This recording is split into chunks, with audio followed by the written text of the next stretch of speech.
Hey guys, welcome to the second episode of Grawlix Bytes. Hey, remember, Grawlix Bytes is the quick, once in a while show that we do where we respond to some things that happen in between the recordings of our Prime show.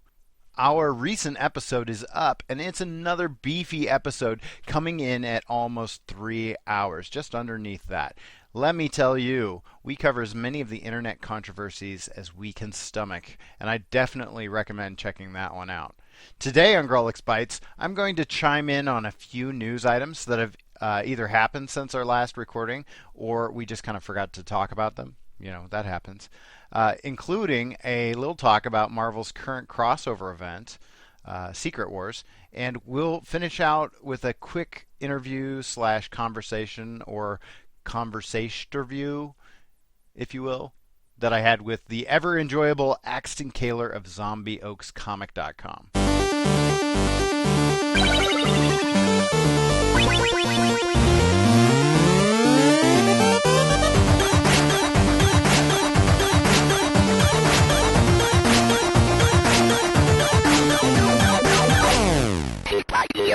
Let's react at the news. Before I do, quick disclaimer, the views and opinions stated herein are mine and those of the parties I've cited. They do not necessarily reflect the views and opinions of Grawlix Podcast or the Electronic Media Collective Podcast Network, nor its subsidiaries. That's a mouthful. So, first one up is a story that I read from comicsbeat.com, and the headline reads, DC to begin placing ads on story pages. Okay. So the story is that there's a rumor going around that DC was going to be adding in half-page ads, but they were going to add them on pages that currently contain story, which was later pretty much confirmed when Chris Burnham of Batman Incorporated posted a pic on Twitter where that was exactly the case. And the top half of the comic was story, and then the bottom half of the page was a Twix candy bar ad featuring Nick Lachey. Nice. Okay, as a cranky old man of comics, I'm not fond of this idea for a number of reasons. The first one, and this is the one that makes me sound most like a cranky old man, is tradition. You know, sure, ads have always been around. They're kind of a staple of comics. Ha? Staple? That's a comic pun, kids. Because the comics are put together with... You know what? Never mind. So ads have been around. But the thing is, the comic layouts, by and large, always made sure that the ads didn't interfere with the story pages. What they're doing is flying in the face of all of that. There's a legacy of this. You had the Atlas ads. Get bigger. Rip phone books in half. Learn how to draw. If you can draw this little bird, then you can be an artist. Also, it's getting to the point where, if I'm going to buy comics in print form, as opposed to like just getting them digitally, like off of Comixology or somewhere else, it's because I want a physical manifestation. I want something I can hold, something I can enjoy, something I can put as close to my face as possible and not get eye strain. But, at this point, if the ads are just going to get this intrusive, then, I might as well just hold out for trades, which is something I was kind of already doing anyways. And shocker of shockers, I was doing that to avoid ads. Another reason that I don't like this move by DC Comics is that the art and flow of the page is something that comic artists have really studied, and it takes time and effort and talent and a fair amount of trial and error to get it right. So now they have to think about all of those things and, all the normal things that they think about. And then they also have to think about what kind of images do they need to create that would be compelling enough that they could compete with a Nick Lachey Twix ad. On this exact topic, just so I'm not the only one weighing in on this, Grawlix Prime Mastermind Randy chimed in on Twitter earlier this month about this topic and had this to say. A step too far, DC Comics. It's like seeing a movie and half the screen becomes an ad every so often. Too much. And I'm in total agreement with him. I think that this is a poor way to market your product. If you want to include ads in the monthly issues, I don't mind that because that's always been there. But it's getting to the point where the print copies are becoming less fun to read. they still cost the same, if not more, than they ever did.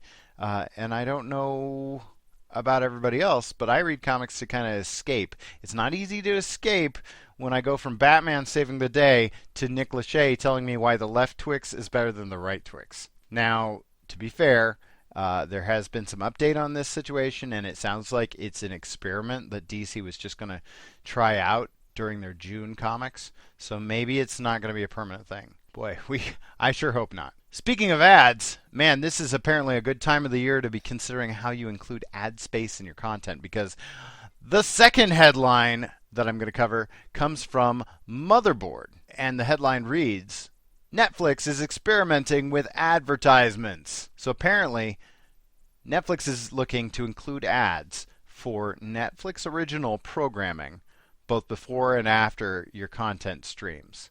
So that's kind of similar to what HBO Go currently does.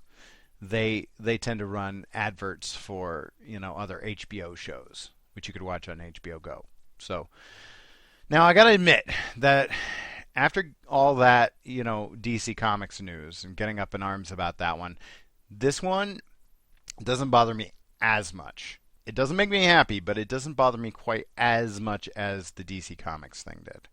It doesn't make me as mad because previews and trailers, they tend to come before movies. Like that's common practice.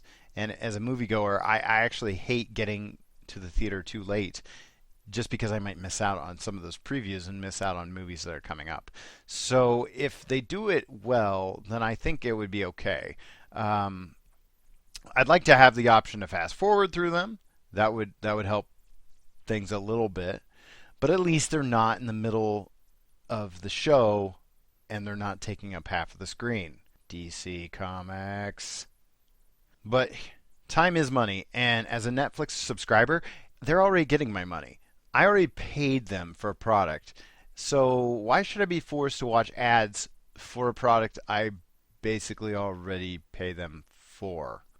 I mean, whether I watch any of your originals or not, I'm already giving you money. It just seems kind of redundant, Netflix. I used to choose Netflix over all of my other streaming options because they were the one without any ads. So I guess apparently that laud and honor, that status, is going to have to belong to Amazon Instant Video or the stuff that I buy off of iTunes Store, because ads are everywhere, apparently. All right, so that's enough of this dour ads marketing, we're bombarded barrage thing. The last news item is a little bit more of an upper, even though it's still kind of negative. And so the headline is, and it comes from Kotaku.com, the headline reads, Tomorrow's Spider-Man comic undoes one of Marvel's stupidest mistakes.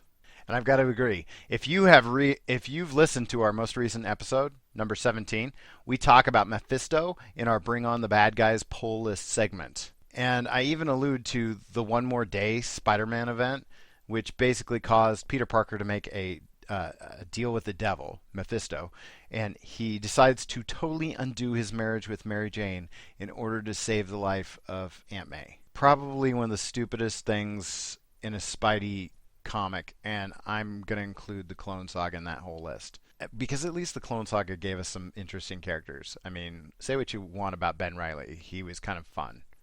So the bright side of all this is that as part of Marvel's Secret Wars event, which is going on right now, and as I'm recording this, tomorrow we will get a title called Spider-Man Renew Your Vows as part of the the strange Secret Wars universe that's going on as a result of everything that's happening in the core Secret Wars comic.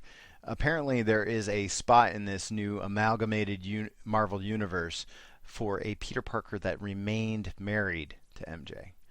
And they were able to have the infamous May Parker that, may go on to become Spider-Girl in the future, which was that ongoing title that a lot of people really enjoyed. I just read a little bit of it, so I have a vague understanding of what was going on, but it was really pretty popular. So basically, Peter Parker gets to be like an actual grown-up, like a full-blown grown-up adult. What are the odds of that? But that doesn't mean that he isn't still Peter Parker and that his luck has entirely turned around or anything. But still, we get a Peter Parker that that made the right call or never had to make the wrong call, and we get to see what that's like. Who knows? This story, the story, it might be, you might say it's too little, too late, but maybe it's also a good sign of where they're going to go after Secret Wars. Hopefully, they're going to right a wrong and undo what shouldn't have happened in the first place. Because we all know at this point, because they've put it out in a free comic book day release, that after Secret Wars, we're still going to have Miles Morales, and he can be the young Spider-Man that is approachable for the younger audience, and we can have Peter Parker, which has been our Spider-Man for so long. He should be an adult. He should be able to have that life that most of the superheroes get to have, or at least their heroing gets in the way, and we get to see that handled like an adult, whereas Peter Parker has always had this failure to launch syndrome, partly because the editorial staff wanted him that way. Again, I did say these are just my opinions. Either way, I can really get behind this one. This bit of news makes me a lot happier than the other two did. Right now, I'm going to go ahead and I'm going to switch it over to an interview that I recorded with Axton Kahler of ZombieOaksComic.com this past weekend at Comic-Con in Council Bluffs, Iowa. This is Jesse, and you're listening to Grawlix Bytes. This morning I am joined with Axton Kahler of ZombieOaksComic.com. Heyo! Axton, we've been tabling at Comic-Con this weekend. Right off the bat, what are your initial... Well, first of all, maybe you can tell the listeners a little bit of what went on to make this con happen as you understand it. Well, my understanding is that two people shouldered this whole endeavor. Matt Fouillon and me being terrible with names, Rebecca. Yeah, that's what I would have said too. And for two people to put this thought and this organization together and have such a successful first year con, 6,200 in attendance on Saturday. That's incredible. And even on Friday, which is traditionally a slow day, what was it, over 1,000? Over 1,000, right around 1,000, yeah. That's pretty cool. We've seen an awful lot of things. We saw cosplayers, there's media guests, and yesterday there was a podcast, the Two-Headed Nerd podcast. They interviewed me just for a little while. What have been your favorite parts of the con so far? Just the vibe and the buzz of the people who showed up to make this thing a success. Good morning, Comic-Con. There's a black Subaru in the parking lot. The license plate, the door was open. Just want to let you know, if you want to come to the front desk, I will talk to you more about it. Bye. And that was Matt. I'll probably edit that, but who knows? Yeah, the crowds and all the people, and even the vendors. I think the vibe in general has been awesome. The layout's really reminiscent of kind of the big cons that we're used to attending, but maybe not tabling at. They really captured the big con feel for a first year. Yeah. And with the success of this year, I expect this to grow and become something big. Looking at how they've got the tables set up with the draping and everything, they've got their oak Comic-Con colors, red and white, on all the tables and all the backdrops. It's a really professional look, even more professional than some of the existing cons that we've been to. Yep. What do you think? Yeah. What do you think going forward? Yeah. Do you think that this is a kind of thing that they can take and make even bigger and better? I think it depends on the space here at the MAC. I would guess that the accoutrement of the booth setup are all MAC properties. Yeah. That would be my guess. And if there's space as far as expo floor for this to grow anymore, size-wise, I don't see any reason to ever think about moving it from here. Right. And it's been by and large, it's been a really cool experience. I've never gone to a convention that was held here. I've been to concerts and things like that, and even fighting events, but never have I thought that, hey, the Mid-America Center would be a place where we would do a con. And now, this summer, we're going to do two. I was just going to segue into a plug for BritishFest myself. Oh, please do. So that is July 10th, 11th, and 12th here at the MAC. A big step for BritishFest, which was at the Comfort Inn and Suites last year for its first year. Right. And what was obviously way too big for that small venue. Yeah. So jumping from there to the MAC with all the excitement and energy that Moose brings. Yeah. So, having done this con, are you more excited about the prospects for BritishFest? Oh, absolutely. To know the community that supports BritishFest already, and to know the people flying in. I think I saw on the Facebook page people flying in from England. Oh, yeah, to come to BritishFest. That's awesome. To know that we're going to be in this venue with potentially a very similar setup for that show it's fantastic. Yeah, awesome. What seems to be, like we've been making a lot of sales this weekend. Is there anything in particular that seems to be selling better than anything else? It's the original art, which kind of blew my mind. It's we would love to see people walking away with more copies of the book. But to have people stop by and get excited about sketch cards and original prints and original drawings,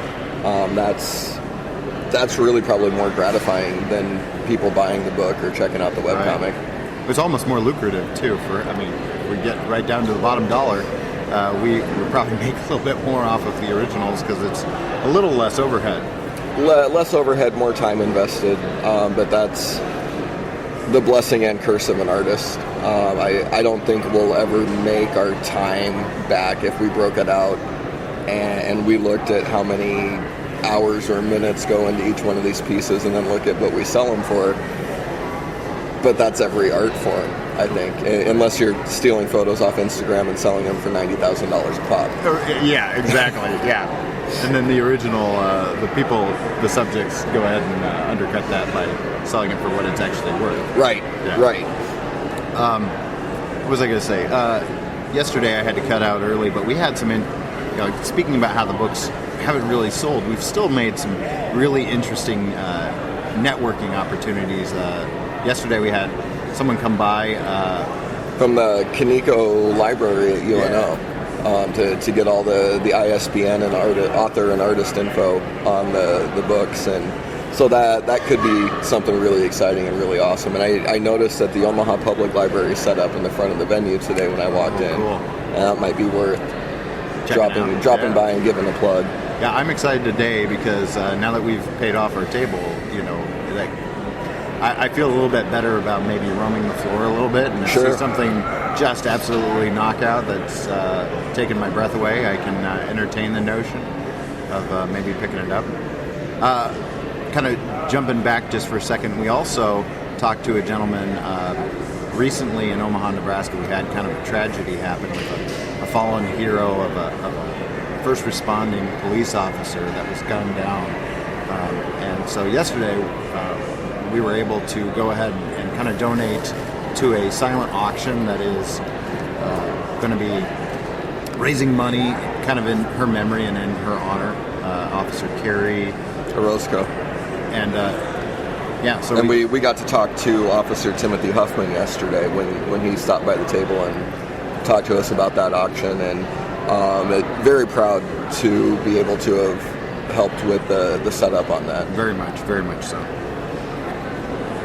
All right, well, I think things are probably going to start to get, start to warm up here. So thank you for letting us have some of your setup this morning. Absolutely. And thanks for always being a big supporter of the Grawlix podcast and being one of our super friends. All right, that's going to be it for this month on Grawlix Bytes. Remember, folks, if you can't keep it clean, at least slap a Grawlix on it.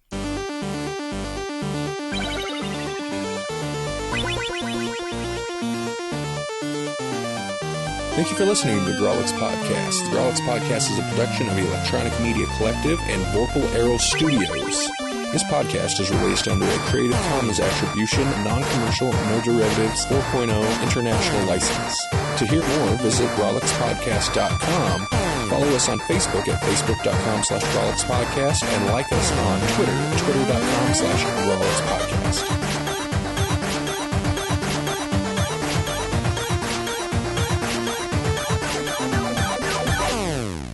And boy howdy, let me tell you that we cover as many of the internet controversies.